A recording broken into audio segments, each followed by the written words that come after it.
What if everything you thought you knew about ancient Rome was shaped by a movie script? From Ben-Hur to Gladiator, Hollywood has sold us the image of noble senators, heroic gladiators, and a glorious republic standing tall behind four golden letters, SPQR. But what if that image is a beautiful lie? Behind the marble columns and dramatic speeches lies something far more disturbing, a story of manipulation, spectacle, and symbols turned into masks. In this episode, we're pulling back the curtain on the entire history of the Roman Empire as it's been retold on a screen and what's been deliberately left out. Because Rome didn't just build an empire, it built a fantasy. And today that fantasy is alive and well in your favorite films, your clothes, even your tattoos. Welcome to Shadows of Ancient History, where we uncover the truths Hollywood forgot to tell you. The letters SPQR, Senatus Populusque Romanus. The Senate and people of Rome have appeared in countless films as shorthand for Roman glory. Etched into standards, carved into stone, and stitched into tunics, this iconic acronym exudes prestige. In early 20th century cinema, it was a visual anchor, an emblem of order amidst the chaos of pagan brutality. But what those golden letters really stood for was rarely questioned.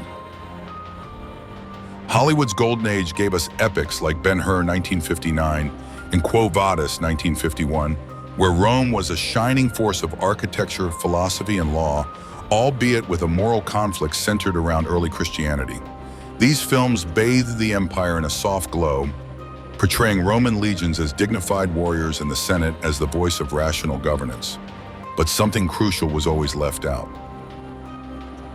The real SPQR wasn't just a brand of unity, it was a mask, a political illusion.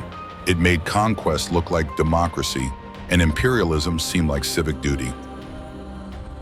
The Republic's elite used the slogan to justify expansion, silence uprisings, and present the illusion that all Romans had a voice. Historians still debate whether SPQR was ever meant to represent the people, notes one academic, or if it was simply the first great marketing trick of empire. In Ben-Hur, Pontius Pilate proclaims the authority of Rome with solemn grandeur. But outside the cinematic frame, that authority often came with crucifixions, taxation without representation, and the brutal suppression of provincial rebellions. Roman citizenship was exclusive, and SPQR was not an open invitation. It was a velvet rope around power. The films didn't lie outright, they omitted. They chose a specific camera angle, one that lingered on the grandeur of columns, but not on the blood that stained the stones beneath. These epics did what propaganda always does. They made the audience feel the glory, not question its foundation. And yet, even within that polished narrative, contradictions crept in. In Quo Vadis, the Emperor Nero is shown as a mad tyrant, one man gone astray. But the Senate and the SPQR it embodied stood by as Nero set Rome ablaze and blamed Christians for the fire. The people's voice, supposedly sacred in the acronym, was silent.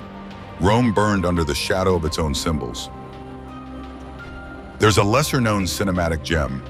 One overlooked film, The Sign of the Cross, 1932, one of the earliest talkies to portray Rome.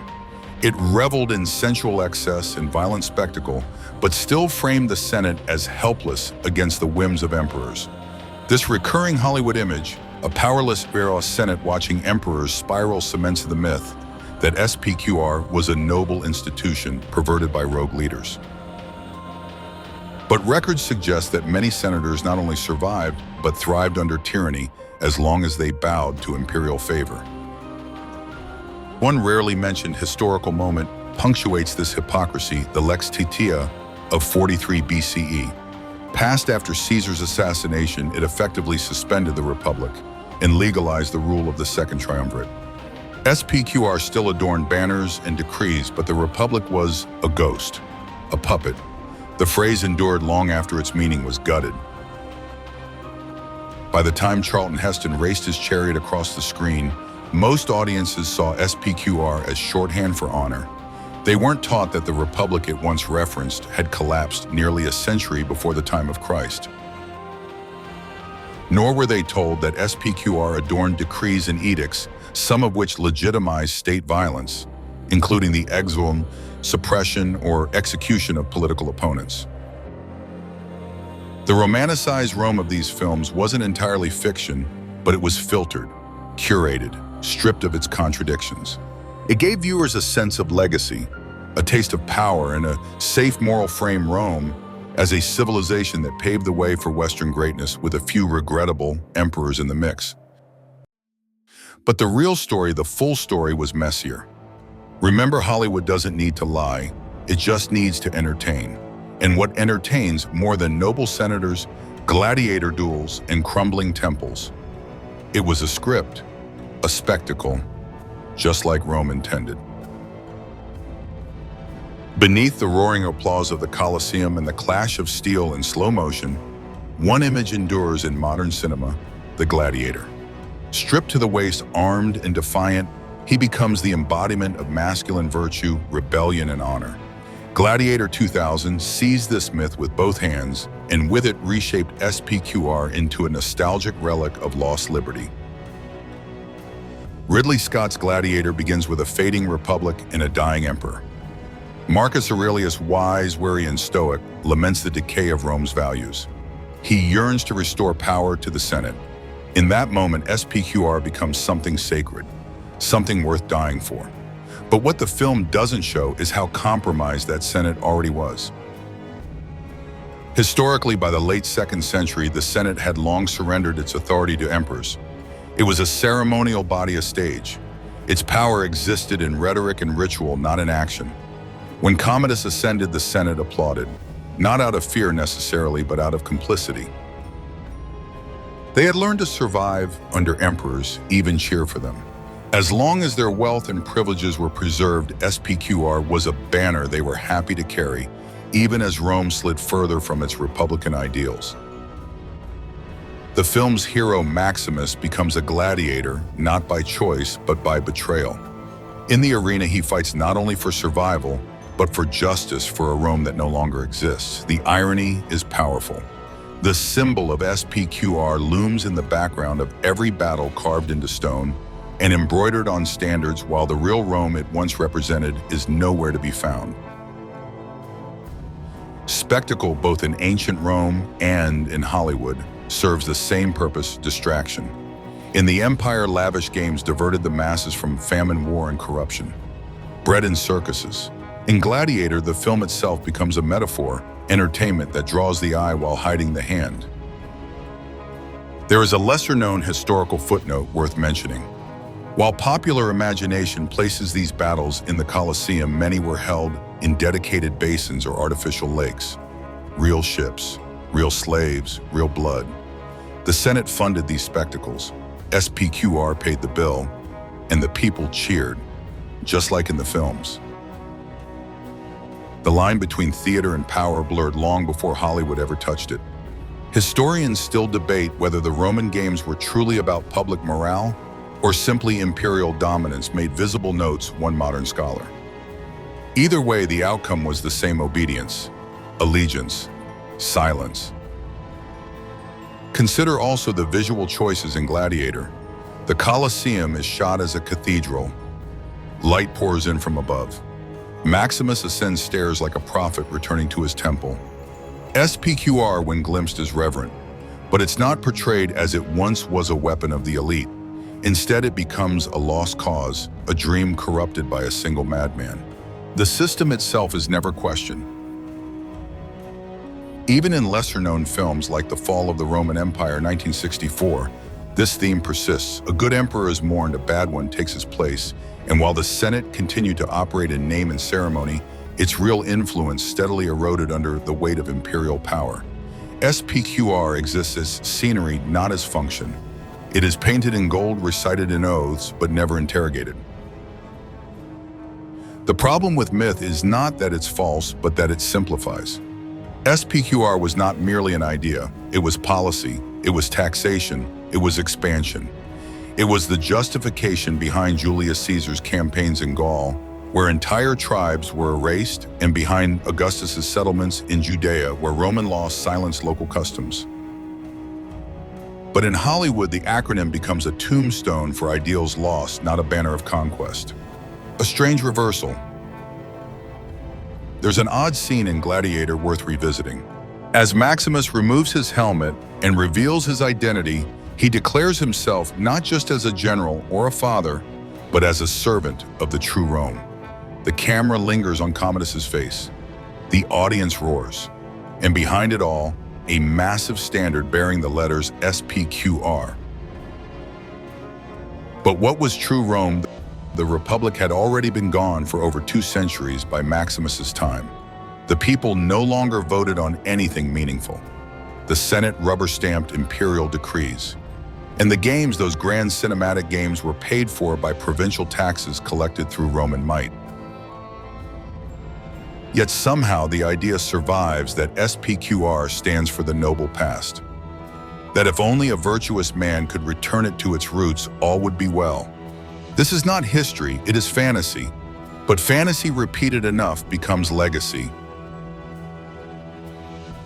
Hollywood, like Rome, understands something fundamental. People do not remember facts.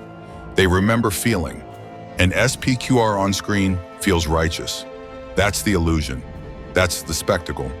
And if you watch closely, if you look just beyond the camera's gaze, you'll notice something strange. Rome never stopped the games, it simply changed the stage.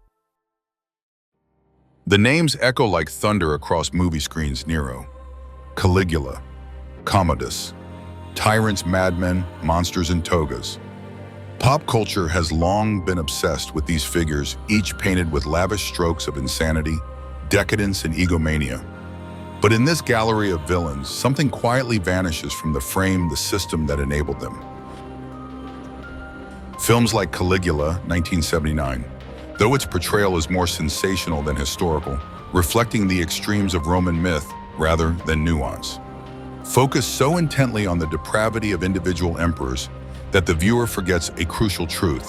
These men rose to power within a framework, the very framework that SPQR once defined.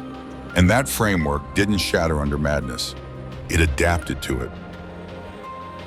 The Roman Senate, once hailed as a bastion of republican virtue, became a theater of survival. When Nero took the throne, the Senate cheered. When he murdered his mother, they stayed silent.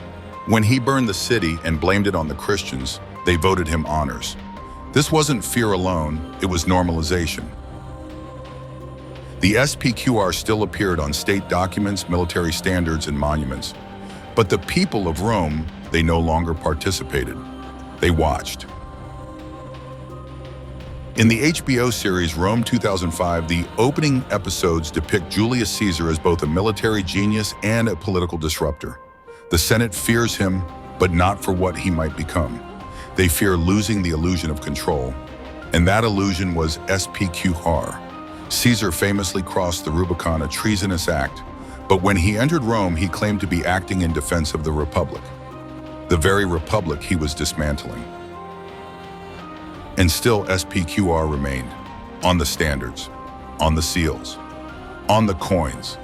Even as Caesar was declared dictator perpetuo by the Senate, even as Augustus declared a new empire with soothing words and peaceful optics, the acronym survived, like a well-worn mask.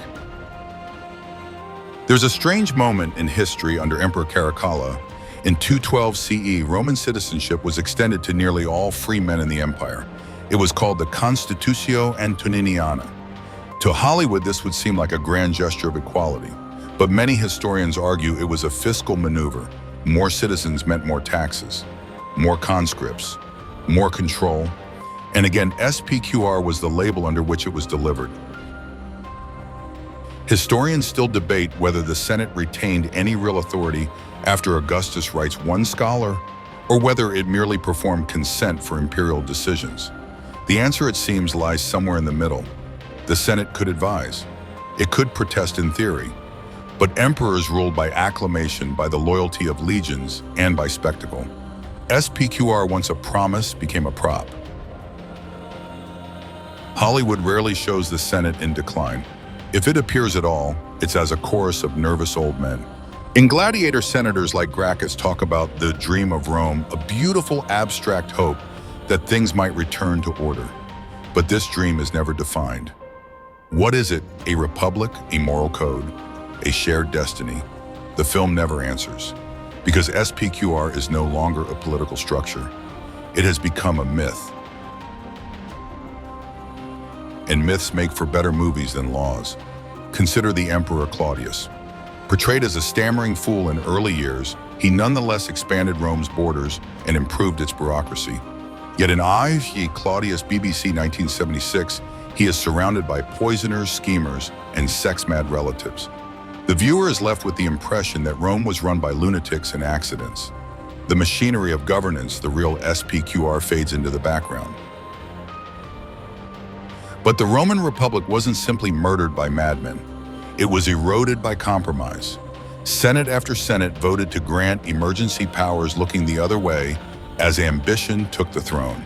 It wasn't just Caligula's madness or Nero's fire, it was the silence of those beneath them, the silence of process. The real horror is not that the Republic fell, but that it didn't make a sound. There's a lesser-known episode worth pausing on the reign of Emperor Elagabalus. Ascending the throne at just 14 years old, he introduced Eastern religious rituals, scandalized the aristocracy, and married both women and men. The Senate once again did not revolt. They adapted, they debated, they waited. And when his rule finally ended, murdered in a latrine by his own guards, SPQR was untouched. Because SPQR was never about who sat on the throne. It was about the story being told.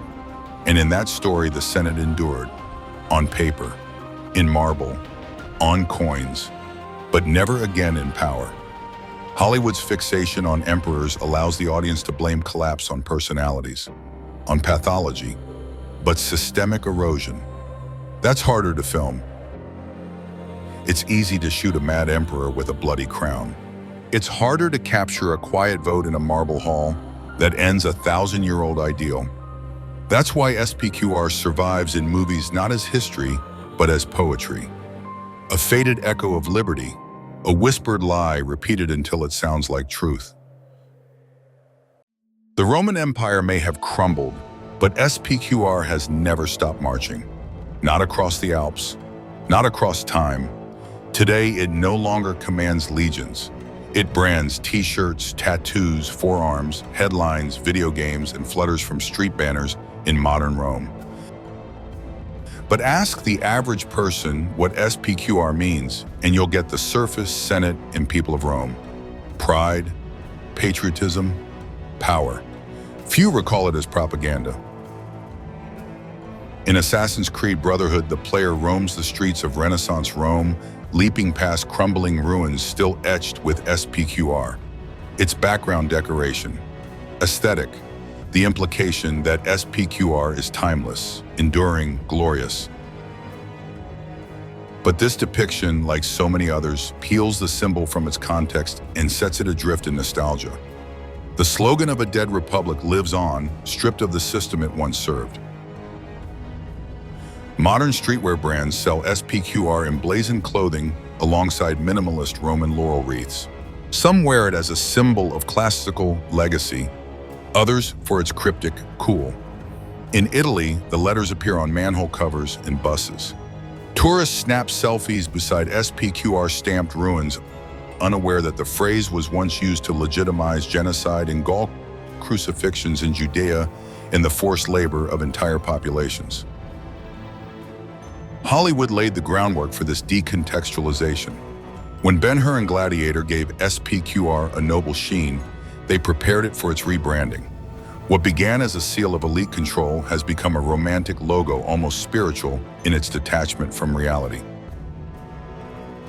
But history has a habit of echoing.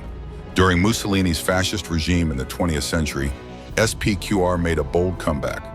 Roman salutes, monumental architecture, imperial symbolism.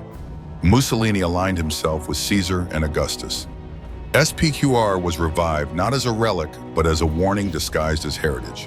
And the people cheered just like before.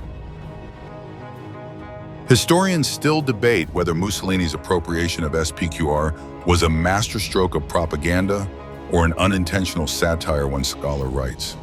But the result is undeniable. The ancient mask fit the modern face perfectly. Even today, groups across the political spectrum wield Roman imagery for wildly different aims. Neo-fascists and historical reenactors, academics and social media influencers. Each sees something different in those four letters: strength, order, nostalgia, identity. Very few see manipulation. There's a strange modern phenomenon, SPQR tattoos. In some circles, it's become a mark of pride and heritage or stoic resilience. But that stoicism rarely includes the brutal history of imperial suppression, a Senate that voted away its soul, a populace that accepted spectacle over participation. The republic that SPQR once described is not being remembered, it is being mythologized. In the video game Total War Rome 2, SPQR is a faction. A player can choose to command its armies, conquer distant lands, and rewrite history. The letters become a military flag. Their meaning shifts once more from civic representation to strategic domination. It's subtle but telling. The deeper irony. In real Roman history, that's exactly what happened. A lesser-known case lies in the branding of luxury watches, perfume, even cologne.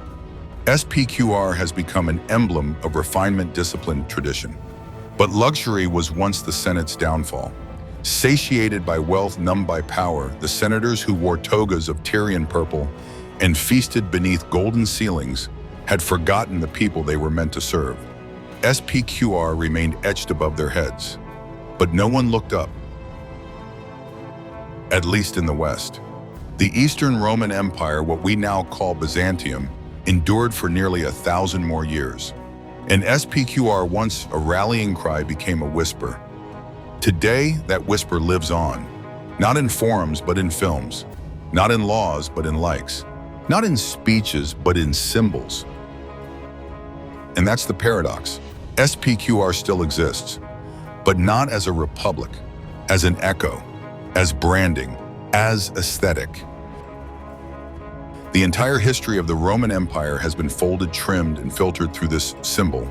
From the late Republic of Julius Caesar to the digital echoes of TikTok influencers, from Senate scrolls to screenplays, SPQR has changed form more times than the Roman calendar. But one truth remains: symbols outlive systems. And when a symbol survives without its meaning, it becomes a mirror. You see what you want in it: honor, strength, glory. But look closer, and you might see something else. A Senate that silenced itself, a people who surrendered their voice, a republic that watched itself. The screen fades to black, but the letters remain. SPQR, 4 letters carved into stone, 4 letters printed on souvenirs, 4 letters that once held the weight of a civilization's promise. And now they linger, like a ghost. Rome no longer rules the world. Its legions are dust, its emperors are marble. But its symbols, those still walk beside us, whispering through architecture, echoing in politics, hiding in plain sight on a city bus or a Netflix thumbnail. The Republic is long gone, but the idea of it, its image, is immortal. Because SPQR was never just a government, it was a story. And stories, unlike buildings, do not crumble. They evolve. They adapt to new mouths, new hands, new screens. In every retelling, SPQR means something different. For some, it's discipline, for others, glory. For most, it's a beautiful mystery with Latin roots. But mystery can be dangerous, especially when it masks control. We forget that SPQR was once used to justify empire, to parade virtue while bearing violence, to elevate spectacle above substance. And in that forgetting, we repeat. That's why revisiting the entire history of the Roman Empire matters: not the myth, but the machinery beneath it, the meanings we've lost, the warnings we've ignored.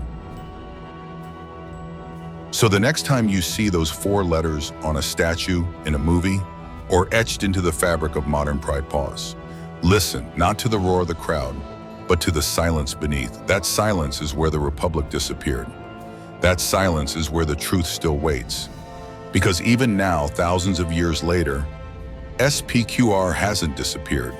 It has merely changed costumes.